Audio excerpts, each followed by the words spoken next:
Hello dear students, ગયા વિડીયોની અંદર આપણે ડિસ્કસ કર્યું કે ફૂલ વેવ રેક્ટિફાયર કઈ રીતે કામ કરે છે.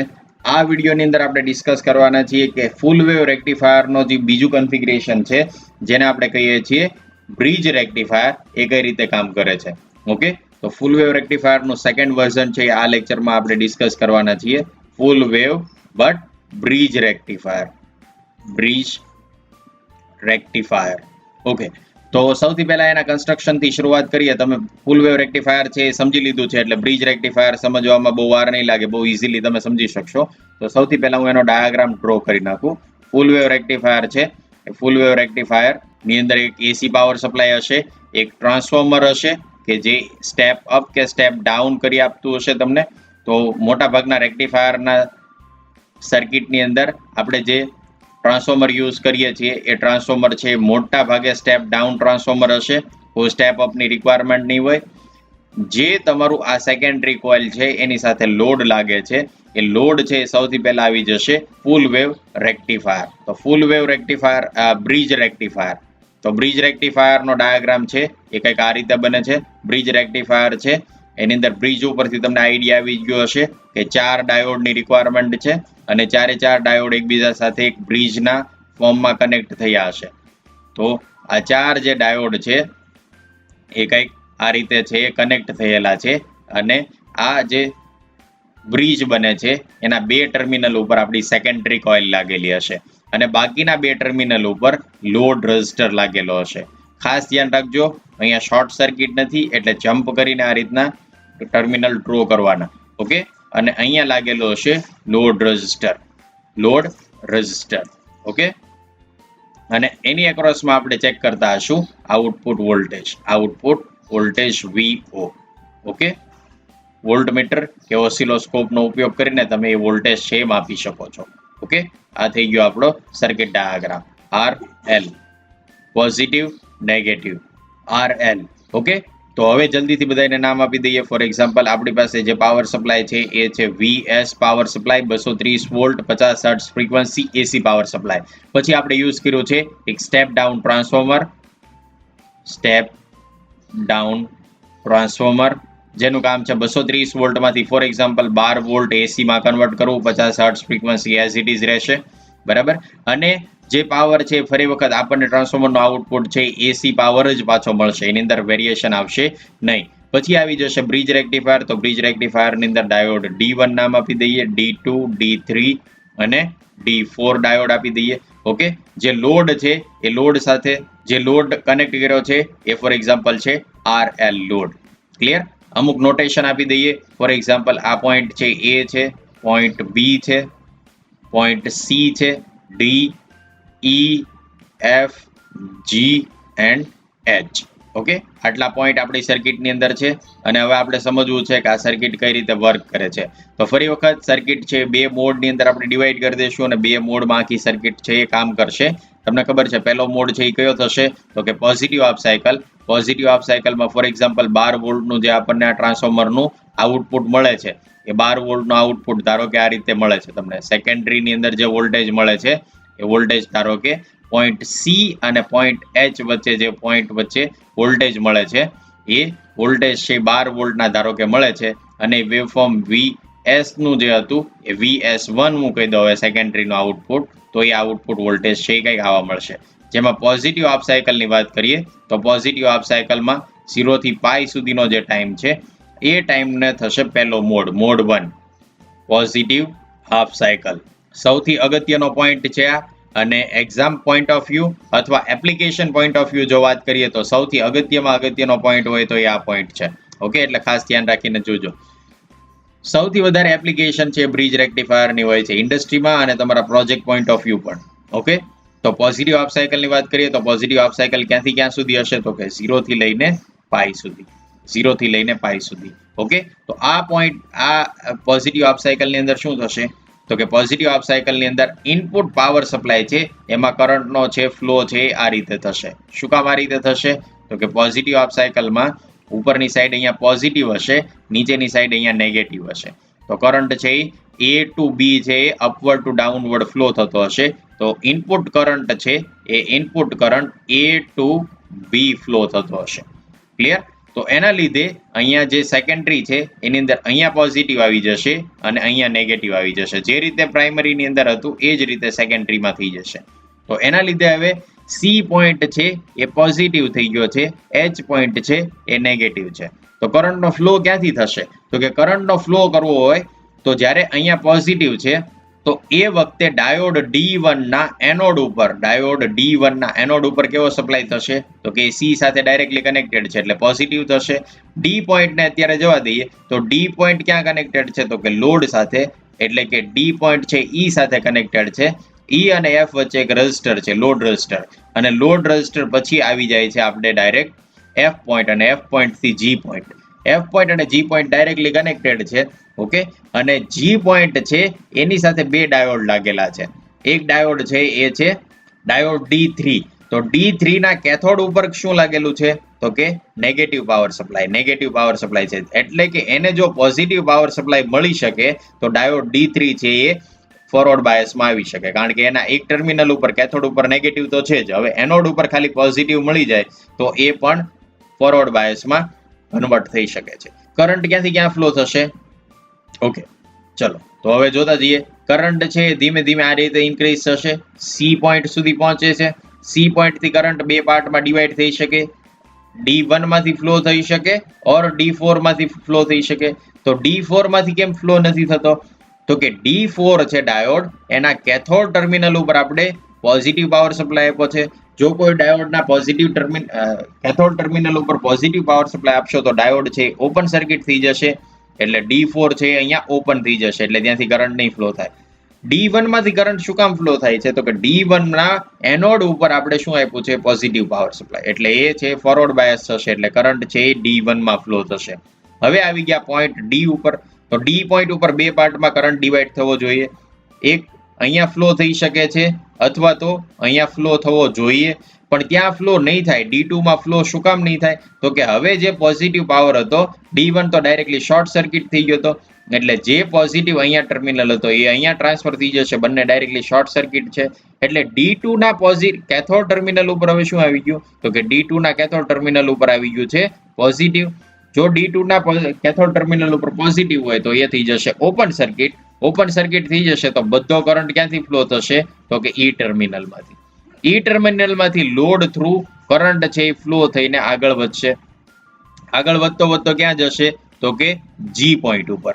જી પોઈન્ટ ઉપર કરંટ પહોંચે છે એટલે ફરી વખત બે પાર્ટમાં ડિવાઈડ થઈ શકે છે કરંટ. હવે કરંટ ડિવાઈડ થવા માટે બે પાર્ટમાં જઈ શકે છે. D3 માંથી ફ્લો થઈ શકે અથવા તો D4 માં ફ્લો થઈ શકે.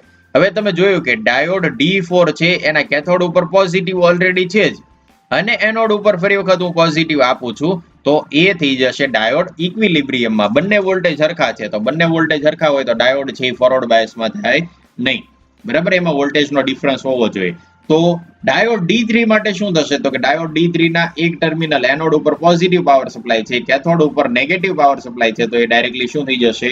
તો કે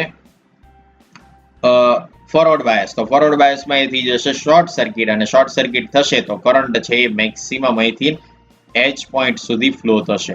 એચ પોઈન્ટ થી કરંટ છે ક્યાં જશે? તો કે એચ પોઈન્ટ થી ફરી વખત એની સર્કિટ છે આખી લૂપ છે એ પૂરી કરશે. ક્લિયર? તો એ કન્ડિશનની અંદર આપણો જે ડાયાગ્રામ હતો એ ડાયાગ્રામ હવે ખાલી રહેશે આટલો જ.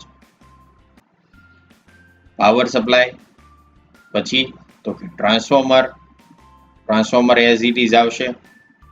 હવે જે આપણી પાસે અહીંયા ડાયોડ D1 છે એ એક વર્કિંગ કન્ડિશનમાં હશે. ત્યાંથી કરંટ ફ્લો થતો તો લોડમાંથી કરંટ પાછો ક્યાં જશે? તો કે લોડમાંથી જતો રહેશે ડાયોડ D3 ની અંદર, અને D3 માંથી ક્યાં જશે? તો કે જે આપણી સર્કિટ પૂરી કરવાની હતી ત્યાં. તો આ થઈ ગયો ડાયોડ D1, આ થઈ ગયો ડાયોડ D3 RL, જેની અક્રોસમાં વોલ્ટેજ આપણે જોવાના છે, અને આ થઈ ગઈ સેકન્ડરી કોઇલ.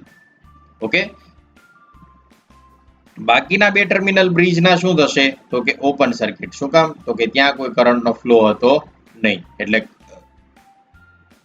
બાકીના ટર્મિનલ છે એ બે ઓપન થઈ જશે.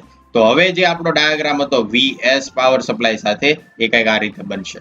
અને કરંટનો ફ્લો છે D1 માંથી લોડમાંથી D3, અને D3 માંથી કરંટ આખી લૂપ છે આ રીતે પૂરી થશે. બરાબર છે? તો આ કન્ડિશનમાં જે આઉટપુટ વોલ્ટેજ મળે છે એમાં કરંટ ઉપરથી લઈને નીચે લોડમાં ફ્લો થાય છે, એટલે પોઝિટિવમાં કરંટ એન્ટર થતો હતો લોડમાં અને નેગેટિવમાંથી બહાર નીકળતો હતો. તો આઉટપુટ વોલ્ટેજ છે એ આઉટપુટ વોલ્ટેજનો જો તમે ગ્રાફ ડ્રો કરશો તો ઇનપુટમાં જે રીતે આપ્યા છે એના એ જ આઉટપુટમાં વોલ્ટેજ મળશે, એમાં કોઈ ચેન્જ આવશે નહીં. શું કામ? તો કે એ કન્ડિશનમાં લોડ છે એ સેકન્ડરીની ડાયરેક્ટ પેરેલલમાં આવી જશે અને પેરેલલમાં આવશે તો લોડ વોલ્ટેજ છે એ સોર્સ વોલ્ટેજ જેટલા જ હશે. ક્લિયર? તો સેકન્ડરીમાં 12 વોલ્ટ મળતા હશે તો આઉટપુટમાં તમને 12 વોલ્ટ જ એઝ ઇટ ઇઝ મળશે, પણ આ રીતે પલ્સના ફોર્મમાં. નેક્સ્ટ જે હાફ સાયકલ થશે, નેક્સ્ટ હાફ સાયકલ કઈ રીતે થશે તો કે એક્ઝેક્ટ ઓપોઝિટ હાફ સાયકલ બનશે. હવે તો નેક્સ્ટ હાફ સાયકલ આપણે જો ડ્રો કરીએ તો પહેલા આ બધી વસ્તુ રિમૂવ કરી દઈએ. ઓકે, તો નેક્સ્ટ હાફ સાયકલ ની અંદર હવે શું થશે તો કે નેક્સ્ટ હાફ સાયકલ ની અંદર second one negative half cycle. Negative half cycle વખતે સેમ કન્ડિશન થશે. નેગેટિવ હાફ સાયકલ ક્યાંથી ક્યાં સુધી હશે તો કે નેગેટિવ હાફ સાયકલ છે એ પાઈ થી લઈને 2π સુધી આવશે ઇનપુટની અંદર. તો એની અંદર નેગેટિવ વોલ્ટેજ હશે. નેગેટિવ વોલ્ટેજની લીધે અહીંયા પોલારિટી છે એ હવે ઓપોઝિટ થઈ જશે, એટલે કરંટ છે એ હવે બી થી લઈને એ સુધી અપવર્ડ ફ્લો થશે. તો અહીંયા પણ પોલારિટી ચેન્જ થઈ જશે, અહીં પોઝિટિવ થઈ જશે, અહીંયા નેગેટિવ થઈ જશે. તો એના લીધે જે કરંટ છે એ ક્યાંથી ક્યાં ફ્લો થશે તો કે નેગેટિવ થી પોઝિટિવ ફ્લો થશે. અહીંયા આવી જશે આપણી પાસે આખો રિજિયન કેટલાનું થશે તો કે પાઈ થી લઈને 2π સુધીનું રિજિયન હવે થશે. ચલો જલ્દીથી કરંટની ડાયરેક્શન સમજી લઈએ. તો કે અહીંયા પોઝિટિવ છે તો કરંટ છે અહીંથી ફ્લો કરવાનું શરૂ કરશે, શરૂ કરીને એચ પોઈન્ટ સુધી પહોંચે છે. તો બે પાર્ટમાં ડિવાઈડ થઈ શકે. તો કે અહીંયા પોઝિટિવ છે, અહીંયા નેગેટિવ છે. તો કરંટ છે એ ડાયોડ D2 પાસે પહોંચે છે, તો D2 પાસે એનોડ ઉપર પોઝિટિવ એટલે શોર્ટ સર્કિટ થઈ જશે. એટલે શોર્ટ સર્કિટ થશે તો કરંટ છે એ મેક્સિમમ ત્યાંથી ફ્લો કરવાની ટ્રાય કરશે. D3 માં કેમ કરંટ નહીં જાય તો કે અહીંયા D3 ના એનોડ કેથોડ ઉપર તમે પોઝિટિવ પાવર સપ્લાય આપશો તો એ ત્યાં રિવર્સ બાયસમાં જતો રહેશે, એટલે ફ્લો નહીં થઈ શકે. કરંટ જ્યારે અહીંયા પહોંચે છે ત્યારે ડી પોઈન્ટ ઉપર બે પાર્ટમાં ડિવાઈડ થઈ શકે. હવે કરંટ છે એ D1 માં ફ્લો નહીં થાય. શું કામ તો કે અહીંયા પોઝિટિવ પાવર સપ્લાય હતો, આપણી પાસે પોઝિટિવ કરંટ ફ્લો થતો હતો. તો D1 ડાયોડના કેથોડ ઉપર તમે પોઝિટિવ સપ્લાય આપો છો એટલે રિવર્સ બાયસમાં થઈ જશે, એટલે કરંટ છે મેક્સિમમ ક્યાંથી ફ્લો થશે તો કે ઈ પોઈન્ટ પાસે જશે. ઈ પોઈન્ટ પાસેથી લોડમાં જતો રહેશે. લોડમાંથી કરંટ ફ્લો થઈને ક્યાં જશે તો કે લોડમાંથી જી પોઈન્ટ પાસે પહોંચે છે. જી પોઈન્ટ પાસે હવે બે પાર્ટમાં ડિવાઈડ થઈ શકશે. તો બે પાર્ટ કયા થશે તો કે કા D4 માંથી ફ્લો થઈ શકે અથવા D3 માંથી ફ્લો થઈ શકે. તો D3 માં કેમ ફ્લો નહીં થાય તો કે એના કેથોડ ઉપર ઓલરેડી તમે પ્લસ વોલ્ટેજ આપેલા છે. હવે એનોડ ઉપર પણ પ્લસ વોલ્ટેજ આપશો તો એ શું થઈ જશે ઇક્વિલિબ્રિયમ, એટલે એમાં કરંટ ફ્લો થઈ શકશે નહીં. કરંટને ફ્લો થવા માટે તમારે પોટેન્શિયલ ડિફરન્સ ક્રિએટ કરવો પડે, જે નથી થતો. તો ડાયોડ D4 માંથી કરંટ શું કામ થશે તો કે D4 માં એનોડ ઉપર પોઝિટિવ અને કેથોડ ઉપર તમે જુઓ છો અહીંયા નેગેટિવ તમે આપેલા જ છે, એટલે કરંટ છે D4 માંથી ફ્લો થઈને સી પોઈન્ટ પાસેથી લૂપ આખી પૂરી કરશે. તો હવે જે આખો ડાયાગ્રામ બનશે એ ડાયાગ્રામ કંઈક આ રીતે બનશે. આ થઈ ગયો પાવર સપ્લાય. ત્યાંથી આવી જશે ટ્રાન્સફોર્મરની કોઇલ VS, પછી આવી જશે સેકન્ડરી કોઇલ. સેકન્ડરી કોઇલમાં કરંટનો ફ્લો ક્યાંથી ક્યાં થાય છે તો કે સેકન્ડરી કોઇલની અંદર કરંટનો ફ્લો થાય છે. એ કરંટનો ફ્લો થશે પહેલા આવી જશે ડાયોડ D2 માંથી કરંટનો ફ્લો થતો હતો.